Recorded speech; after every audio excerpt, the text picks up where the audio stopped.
Assalamualaikum warahmatullahi wabarakatuh. Selamat pagi anak-anak. Bagaimana kabarnya hari ini? Alhamdulillah hari ini kita masih diberikan kesehatan oleh Allah sehingga kita bisa melaksanakan pembelajaran seperti biasa.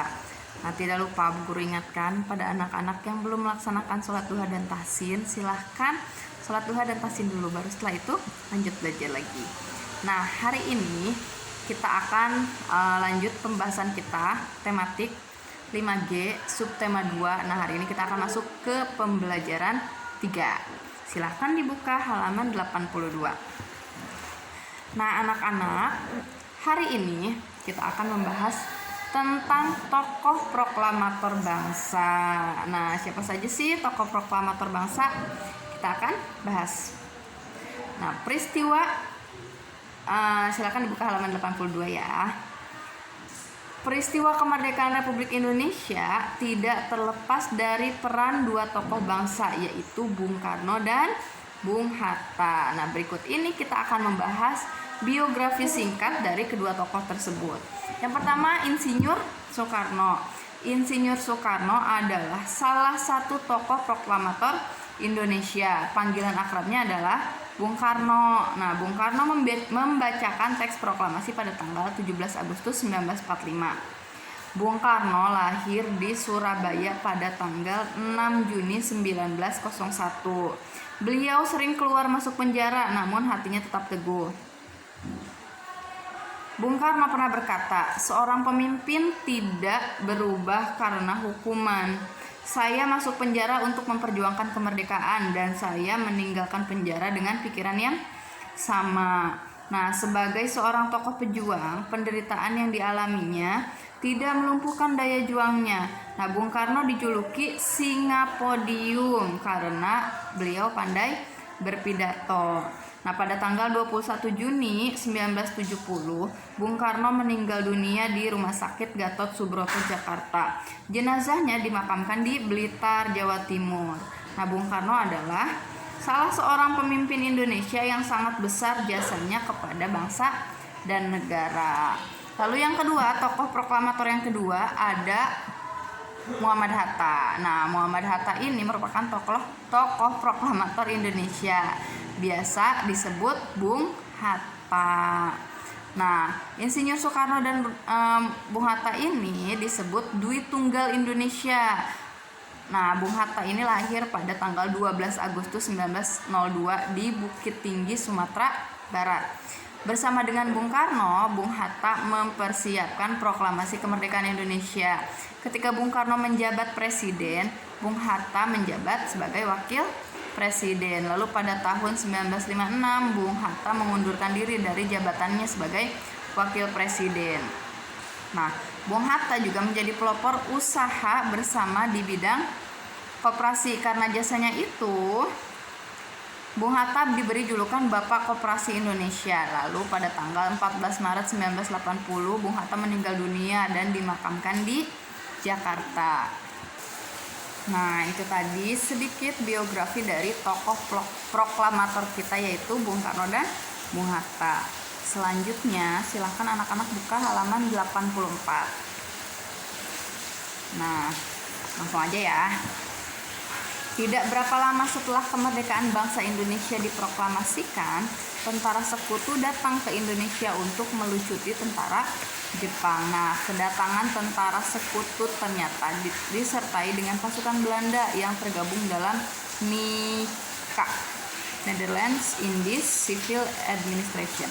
Nah, akibatnya timbullah benturan-benturan dengan rakyat Indonesia yang mempertahankan kemerdekaan Indonesia dari tentara Jepang dan pasukan Belanda. Ya, karena ada kebenturan-benturan gitu kan, karena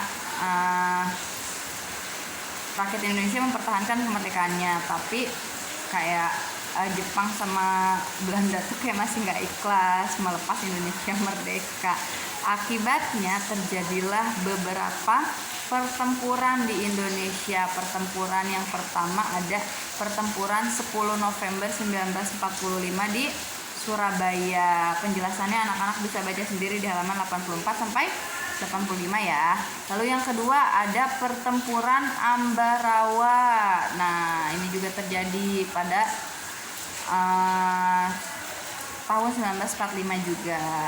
Nah, selain kedua pertempuran tadi, ada juga pertempuran-pertempuran lain. Ada pertempuran 5 hari di Semarang, ada pertempuran Medan Area, ada peristiwa Bandung Lautan Api, ada juga pertempuran Margarana di Bali. Nah, itu terjadi karena rakyat Indonesia tidak terima. Jadi kayak Jepang sama Belanda tuh masih kayak pengen ngejajah Indonesia gitu lah. Makanya terjadilah pertempuran-pertempuran di berbagai daerah seperti itu. Nah, penjelasannya kalian bisa baca sendiri ya. Pertempuran 10 November di Surabaya dan pertempuran Ambarawa. Selanjutnya kita mau membahas halaman 87. Sebagai generasi muda, kamu harus mengetahui sejarah bangsa agar kamu menghargai jasa para pahlawan. Nah, selain itu, kamu juga harus memahami karakter bangsa. Salah satu karakter bangsa Indonesia adalah bangsa yang beragam. Nah, bangsa Indonesia terdiri dari berbagai suku bangsa. Tak ada satu suku atau golongan yang berhak merasa paling unggul dibandingkan yang lainnya. Semua setara dan sederajat. Semua memiliki hak dan kewajiban yang sama. Inilah yang sesungguhnya diinginkan oleh Bhinneka Tunggal Ika. Nah, tahukah kamu apa sih makna dari semboyan Bhinneka Tunggal Ika? Bhinneka Tunggal Ika artinya berbeda-beda tapi tetap satu. Walaupun bangsa Indonesia berbeda-beda tapi tetap satu. Nah, perbedaan yang ada pada bangsa Indonesia antara lain adalah perbedaan suku, bahasa, tradisi, dan agama. Nah, agama yang terdapat di negara kita adalah Islam, Katolik, Kristen, Protestan, Hindu, Buddha, dan Konghucu. Setiap warga negara Indonesia bebas memilih agama yang diyakininya. Setiap umat beragama bebas melaksanakan ibadah menurut cara dan agama masing-masing. Nah, setiap suku bangsa memiliki kebiasaan hidup yang menjadi ciri khas suku bangsa itu. Begitu kuatnya kebiasaan hidup itu hingga seringkali terbawa ketika berada di tempat lain yang mempunyai kebiasaan hidup yang berbeda. Nah, salah satu ciri yang mudah dikenali adalah bahasa yang digunakan.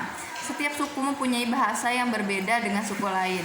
Mereka yang sesuku biasanya menggunakan bahasa daerah dalam bergaul. Walaupun mereka menggunakan bahasa Indonesia dalam pergaulan sehari-hari, tetap akan tampak kesukuannya. Nah, kesukuan yang muncul biasanya didengar dari logatnya, ucapan kata-katanya, tekanan bahasa, dan sebagainya. Nah, jadi ciri bahasa itu logat ya, biasanya itu ketara banget. Soalnya ada orang Jawa tinggal di daerah Sunda, Bogor misalnya. Walaupun dia bahasanya sehari-harinya Indonesia, tapi akan terlihat dari logat bicaranya seperti itu. Nah, ciri lain yang mudah dikenali adalah kebudayaan dan kesenian dari suku tersebut. Misalnya rumah adat, pakaian tradisional, tarian tradisional, upacara adat, lagu daerah, dan alat musik daerah. Semua ciri yang ada dalam setiap suku bangsa menambah keragaman bangsa Indonesia. Nah, kebudayaan suku-suku bangsa di Indonesia yang beragam itu disebut kebudayaan daerah. Kebudayaan daerah berbeda satu dengan yang lainnya. Kita harus menghargai dan melestarikan budaya daerah. Kita tidak boleh merendahkan budaya daerah suku lain. Kita juga tidak boleh menganggap budaya daerah suku bangsa sendiri paling baik. Jadi nggak boleh tuh ya aku mah Sunda mah paling baik, atau Jawa mah paling baik, atau kayak Batak mah paling baik misalnya gitu. Nggak ada. Semua suku bangsa punya keunikan dan keragamannya masing-masing. Meskipun banyak perbedaan dalam masyarakat Indonesia, tapi kita harus menganggap bahwa perbedaan itu bukan halangan untuk melakukan hubungan atau pergaulan dalam kehidupan sehari-hari. Nah, perbedaan tidak dijadikan sebagai sumber perpecahan, tapi dijadikan sebagai sumber kekayaan bangsa Indonesia. Nah, hubungan dan pergaulan yang tidak memandang adanya perbedaan menyebabkan bangsa Indonesia dapat menjaga persatuan dan kesatuan. Hal ini ditunjukkan dengan sikap saling menghargai dan menghormati antar warga negara yang berbeda-beda. Nah, sikap saling menghargai dan menghormati dengan tidak membedakan antar warga negara sesuai dengan semboyan negara kita, yaitu Bhinneka Tunggal Ika. Berbeda-beda tapi tetap satu juga. Nah, itu tadi pembahasan kita untuk hari ini. Jadi untuk hari ini cukup sekian dulu ya anak-anak. Kurang lebihnya mohon maaf. Wassalamualaikum warahmatullahi wabarakatuh.